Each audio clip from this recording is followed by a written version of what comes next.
তারপরে আমাদের আছেন আমাদের সংগঠনের সিনিয়র ভাইস প্রেসিডেন্ট এবং এই অন্তর্বর্তীকালীন সরকার।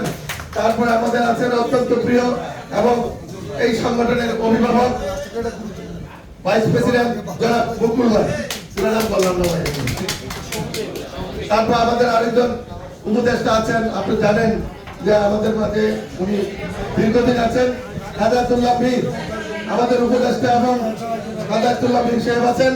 উনি আজকে এই ঈদে মিলাদুন নবীর প্রধান অত্যন্ত প্রিয় মানুষ, বর্তমান সংগঠনের ভাইস প্রেসিডেন্ট হাবিবুল্লাহ হাবিব ভাই। দোয়া হবে আর মোনাজাত হবে আর আপনাদের জন্য তোবারক হবে। আর যদি কোনো দিক নির্দেশনা দেয় নির্দেশনা দিবেন।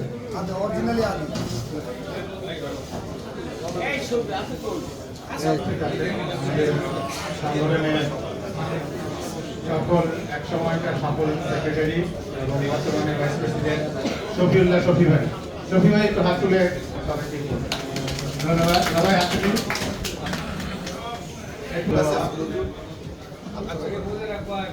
দোয়া এবং আলোচনা হবে।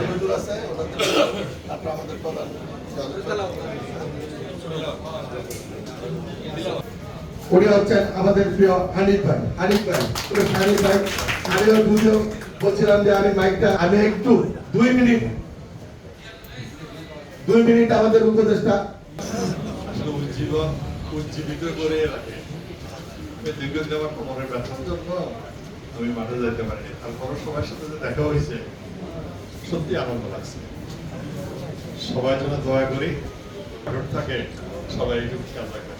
আসসালামু আলাইকুম ওয়া রাহমাতুল্লাহি ওয়া বারাকাতুহু।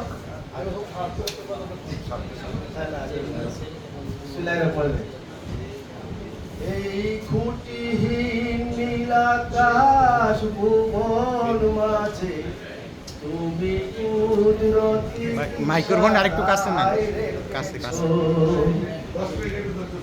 এই শ্যামল পৃথিবী চিত্রখানি আর হাতে রেখেছো ওগো আল্লাহ, শুকর তোমার আমার যে মনে কুদরতি ইশারায় রেখেছো ওগো আল্লাহ, শুকর তোমার আমার যে মুসলিম করেছো। তুমি সাগরের বুকে দিলে কান্না, তুমি পাহাড়ের বুকে দিলে ঝর্ণা, তুমি সাগরের বুকে দিলে কান্না, বুকে দিলে ঝর্ণা, তুমি সাগরের বুকে।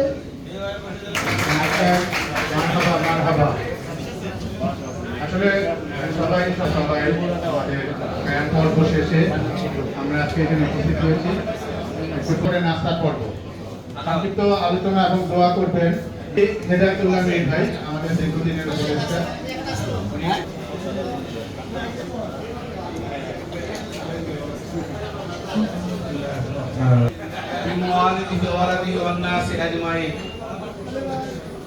সম্মান সহ এই হোটেলের মালিক সাইফুল ইসলাম শফি ভাই সহ উপলক্ষে আন্তরিক মোবারকবাদ।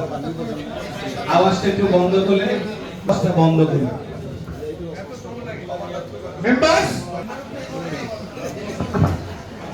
ধন্যবাদ অনেক সুন্দর হয়েছে। আজকে একটা মোবারকবাদ এই জন্য আবারও পাচ্ছি, একটা আমার বিশ্ব নবী মুহাম্মদ রাসূলুল্লাহ বাদার জন্ম নিয়ে একটা প্রোগ্রাম করা হবে। আগামী দিনে আমরা যদি আমাদেরকে আগামী বছর হায়াত দারাজ করেন, আমরা সুন্দরভাবে যারা সবাই বলেন ঠিক কিনা? আলহামদুলিল্লাহ করার আগে রাসূলের বরকত শুরু হয়ে গেছে। দাদা কি কষ্ট আছে? আমেনা মক্কাতে এত দামি আতর কেউ ব্যবহার করে না, কারণ মক্কার লোকরা সুঘ্রাণ প্রিয় ছিল। আমেনা এত দামি আতর কোথায় তো রসুলের বাবার কাছে যখন এই মেসেজটা, তুমি এত দামি আতর কোথায় থেকে ব্যবহার, আমার গর্ভে একটা বাচ্চা আসছে, এই বাচ্চাটা আসার পরে আমি যে রাস্তা দিয়ে যাই ওই রাস্তাটা সুগ্রানে ভরে যায়, বলেন সুবহানাল্লাহ। শুধু তো ওই রাস্তায় গ্রামটা থাকে, আরো আসছে নিচে কূপের পানি অনেক উপরের দিকে পানি উঠে আসে। আগে যদি বাম দিকে মুড় দেওয়া হতো তখন তোমার চারটা তোমার বাম দিকে চলে যেত। হয়তো যে আমার পৃথিবীতে প্রত্যেকটা বাবার তার সন্তানের জন্য খেলনা কিনে দেয় যখন কান্নাকাটি করে শিশু অবস্থায়। তো আল্লাহ আমার বাবা না থাকার কারণে, খেলনা না থাকার কারণে আসমানের চাঁদকে আল্লাহ খেলনা। মুহাম্মদ রাসূলুল্লাহ সাল্লাল্লাহু আলাইহি ওয়াসাল্লাম বলেন, আমি যখন সিরিয়ায় আরবদের ব্যবসা ছিল তখন সিরিয়াতে ব্যবসা করে সবাই রসুলকে ছায়া দিচ্ছে, উনি দৌড়ে আসছেন, আয়সা জিজ্ঞাসা করছেন এই বাচ্চাটা মুহাম্মদ, বলে হ্যাঁ উনি হলো আখিরি জামান। বের হয়ে আসছে, নবী আলাইহিস সালাতু ওয়াস সালাম বলেন না করা সস্তা সহজ, কারণ মিলাদুন নবীর ভিতরে হাত কাটার কথা নাই, সিরাতের জামানা, রাসূলের সিরাতের ভিতরে ইকরা বিসমি রাব্বিকাল্লাযী খালাক এর বিধি বিধান আহকাম নাযিল হয়েছে।